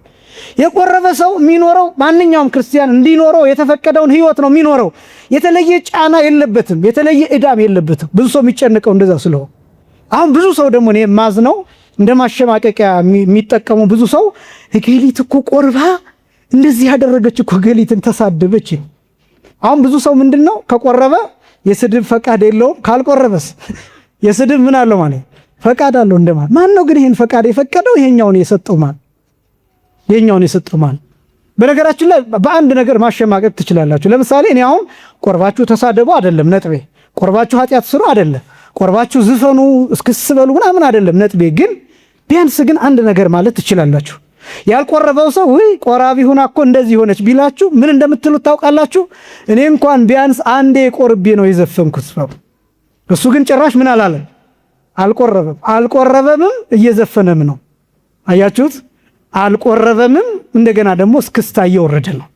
ያው እናንተ እስክስታ ወረዱ አይደለም ነጥቤ። ቢያንስ ግን እናንተ ጣሙን ታውቁታላችሁ። ለምን ቆርባችኋል? ከዛስ ዛሬ ዘፍናችሁ እንኳን ቢሆን እንደው ተሳስታችሁ ዘፍናችሁ እንኳን ቢሆን ወዲያውኑ ሩጣችሁ መታችሁ ለንስሐ አባታችሁ ተናግራችሁ ትቆርባላችሁ። እንደገና ደግሞ ቁርባኑ እንደ ኃጢአት ስሩ አይደለም ነጥቤ። በደንብ እንድትረዱኝ ይፈልጋለሁ። ለምንወድቅበት ኃጢአት እንኳን ቁርባኑ ለስርየት እንኳን እድል ይሰጠናል፣ ቀን ይሰጠናል፣ ጊዜ ይሰጠናል። እንድትዘናጉ አይደለም ይሄን የምነግራችሁ። ግን ደግሞ ቢያንስ መቆረባችን ቀጣይ እድል እንድናገኝ ያደርጋል። ለምን? የቁርባኑ አንዱ ዓላማ ስርየተ ኃጢአት ስለሆነ። ያኛው ሰውስ አልቆረበም፣ እየተሳደበ ነው፣ እየዘፈነ ነው፣ እየተቸ ነው፣ እየከሰሰ ነው። አለመቁረቡ ብቻ ሳይሆን የአጋንንትን ስራ ተክቶ የቆረቡትን ሰዎች እያሸማቀቀ። ስለዚህ ምን ጊዜም ስጋውን ደሙን የተቀበላችሁ ወጣቶች፣ ወንድሞችና እህቶች፣ እናቶቻችን አባቶቻችን ጋር ችግር ስለሌለ የቆረባችሁ አትሳቀቁ፣ አትሸማቀቁ። ምናልባት የተሳሳቱ ነገሮችን ብታደርጉ እንኳን አይ እኔ እኮ ቆርቤ ነው መሳሳት እንኳን ያለ ነው ተሳስቼ ነው ንስሐ ገባበታለሁ ማለት ነው እንጂ እውነትም ቆርቤ እንደዚህ ሆንኩኝ ብላችሁ ጭንቀት ውስጥ መግባትና መራቅ አይደለም። እኔ ዋናው ዓላማ እንዳትርቁ ነው። ስለዚህ የህይወት ዘይቤው እንደ ማንኛውም ክርስቲያን የህይወት ዘይቤ ነው። ስለዚህ መልሳችሁ የሚሆነው አንተም እኮ ክርስቲያን እንድትዘፍን አልተፈቀደም፣ ይልቁንም ወደ ንስሐ አብረን እንመለስ ብላችሁ ያንም ሰው ይዛችሁ መምጣት ነው። ሌላው የቆረበ ሰው የተለመደውን ስራውን መስራት ይችላል፣ አይከለከልም። አስቀድሜ ገልጨዋለሁ። ገበሬ ከሆነ ግብርናውን፣ ነጋዴ ከሆነ ንግዱን መስራት ይችላል። ሌላው ለስራ የሚመቸውን ልብስ መልበስ ይችላል። ለስራ የሚመቸውን ልብስ ለምሳሌ ነርሶች ሊሆኑ ይችላሉ፣ ሱሪ የሚለብሱ ሴቶች ሊኖሩ ይችላሉ። ስራ ቦታቸው ማለት ነው። የሚለብሱት ዩኒፎርማቸው የሚለብሱት የሥራ ልብሳቸው በራሱ የተዘጋጀው በሱሪና በሹራብ መልክ ሊሆን ይችላል። ስለዚህ ያንን ሱሪ ይለብሳሉ። ኃጢአት አይደለም። ኃጢአት የሚሆነው አንዲት ሴት ለማሰናከል ብላ ሆን ብላ አካሏን የሚያሳይ የሰውነቷን ቅርጽ የሚገልጥ ወንድ እንድትስብ ብላ ለዝሙት ሐሳብ ለዝሙት ዓላማ ብላ ይህንን ለብሳ ስትወጣ ያን ጊዜ ነው ኃጢአት የሚሆነው እንጂ አንዲት ሴት በስራ ምክንያት ብቻ የግዴታ ለምሳሌ ባንክ ቤት የምትሰራ ልትሆን ትችላለች፣ የበረራ አስተናጋጅ ልትሆን ትችላለች፣ የሆቴል አስተናጋጅ ልትሆን ትችላለች፣ የማርኬቲንግ ሰራተኛ፣ የሽያጭ ሰራተኛ እንደዚህ ሊሆኑ ይችላል። አለባበሳቸውን የሚወስንላቸው ድርጅቱን፣ ዩኒፎርሙን የሚወስንላቸው ድርጅቱን። ስለዚህ ያ ጉልበታቸው ድረስ ሊሆን ይችላል። በጣም አጭር ላይ ባል ይችላል። እንደዚህ ስለሆነ አጭር ቀሚስ ለበስኩኝ ብላ መጨነቅ አይጠበቅባትም። ሱሪ ከሆነ የሚለብሱትን ሱሪ ለበስኩኝ ብላ አትጨነቅ የቆረበች ሴት። ስለዚህ የሚመደብላትን ተማሪው ተምሮ ትምህርት ቤት ሲሄድ የትምህርት ቤቱን ዩኒፎርም ለብሶ ሊሄድ ይችላል። የትምህርት ቤቱ ሕግ ሱሪ ሊሆን ይችላል። ሱሪዋን ለብሳ ልትሄድ ትችላለች።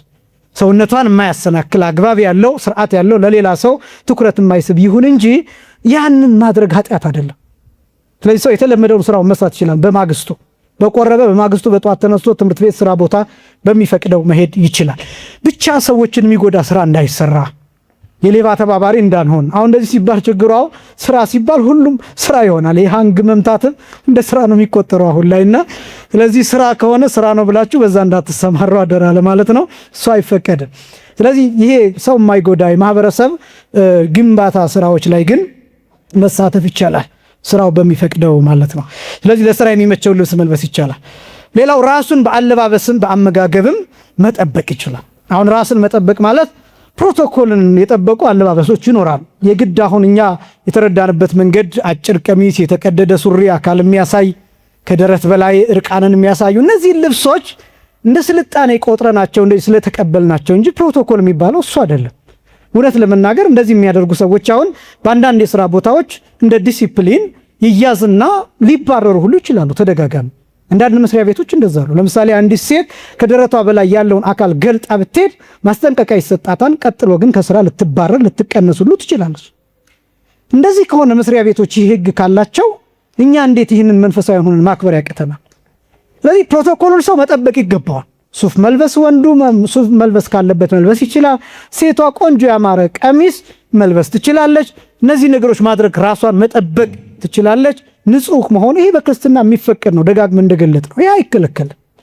የሚያሰናክሉ ልብሶችና አካልን የሚያራቁቱ ይህ ውርደት ያለው የማህበረሰብን ባህል ያልጠበቀ ዝቅጠት ያለው እንደዚህ አይነት ነገሮች ግን ቆረብንም አልቆረብንም ክርስቲያን እንደመሆናችን ይከለከላል። ስለዚህ ባለባበስም ባመጋገብ መጠበቅ ይችላል። ባመጋገብ የሚለውን መጥቀስ ያስፈልገው ለምንድን ነው? አንዳንድ ሰው እንደ ቆርብ ያለው ይህን እንዴት እበላለሁ የሚል ሰው ሊኖር ይችላል። በመጽሐፍ ሕግ የተከለከሉ የተፈቀዱ አሉ። ለምሳሌ ስጋን በተመለከተ የማይከለከሉ አሉ፣ የሚፈቀዱ ደግሞ አሉ። የሚፈቀዱ የማይፈቀዱ አሉ። እነሱን እንደ ክርስቲያን ያን ሕግ መከተል እንጂ ቆርብ ያለሁ ብሎ ምንም ራስን ከሌላ ምግብ መጠበቅ የሚፈቀድ አይደለም። ግን ለትህርምት ግን ይሄን አልበላም እቀንሳለሁ የሚል ሰው ካለ መልካም። ለምሳሌ በበዓል ሃምሳኔ ስጋ አልበላም ግን ጾሙን እንዳልሽረው ጧት ጥሬ እበላለሁ ቆሎ በልቼ ውላለሁ የሚል ሰው ካለ ይችላል። ነገር ግን አይከለከልም። ስለቆረብክ ስጋ እንዳትበላ ጥሬ እንዳትበላ የሚል ሕግ የለም። እነዚህን ነገሮች በደንብ ማወቅ ይገባል። ሌላው በተቻለ መጠን አርአያ ምሳሌ ለመሆን ጥረት ማድረግ እንጂ ስለቆረበ ብቻ የተለየ ዕዳ እንደሌለበት እነዚህን ማሰብ ይገባል። ስለዚህ ከቁርባን በኋላ ያለው ሕይወት ከክርስቲያን ሕይወት የተለየ እንዳልሆነና እንደ ጫና እንደ ዕዳ የተለየ መስመር ውስጥ እንደ መግባትና እንደ መጨነቅ አድርገን ቆጥረን ከስጋው ደሙ መራቅ የለብንም።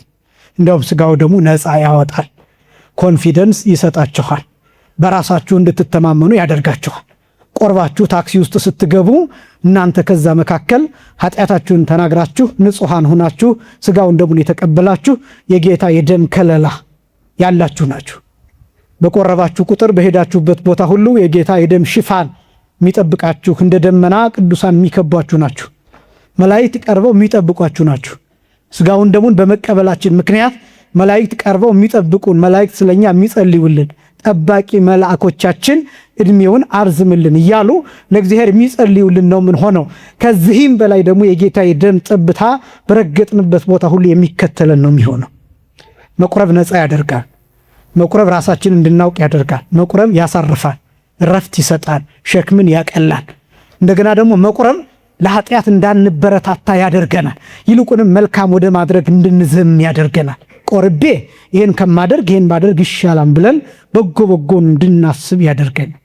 ስለዚህ ቁርባን ራሱ የማሳረፍ ጠባይ ያለው ሁልጊዜ ላለው መቁረብ የህይወት አንድ ተርኒንግ ፖይንት ነው። መታጠፍ ነው። ወደ ቅድስና ቦታ መታጠፍ ነው። ወደ ዘላለማዊ ህይወት መታጠፍ ነው። ስለዚህ ስጋውን ደሙን መቀበል የመጨረሻው በምድር ላይ ያለው ትልቅ ህይወት ስጋውን ደሙን መቀበል ነው። ያኛው ህይወት መንግስተ ሰማያት ነው። እኛ የምናደርገው ይህንን ነው፣ ስጋውን ደሙን መቀበል ነው። ያኛውን ደግሞ የሚያወርሰው እግዚአብሔር ነው። ያን የምንወርሰው ደግሞ ይህንን ስጋውን ደሙን ስንቀበል ነውና፣ ስለዚህ ሁላችንም ለቅዱስ ስጋው ለክቡር ደሙ ራሳችንን ልናዘጋጅ ይገባል። አምላካችን እግዚአብሔር ሁላችንንም ለቅዱስ ስጋውና ለክቡር ደሙ ያብቃል። የቆረቡትን አባቶቻችን፣ እናቶቻችን፣ ወንድሞቻችንን፣ እህቶቻችንን በመንፈሳዊ ህይወት ያጽናልን። በቤተ መቅደሱ የሚቆርቡ ስጋውን ደሙን የሚቀበሉ አባቶችን፣ እናቶችን፣ ወንድሞችንና እህቶችን ያብዛልን። ሁላችንንም ለስጋው ደሙ ያብቃን። ወስብሐት ለእግዚአብሔር።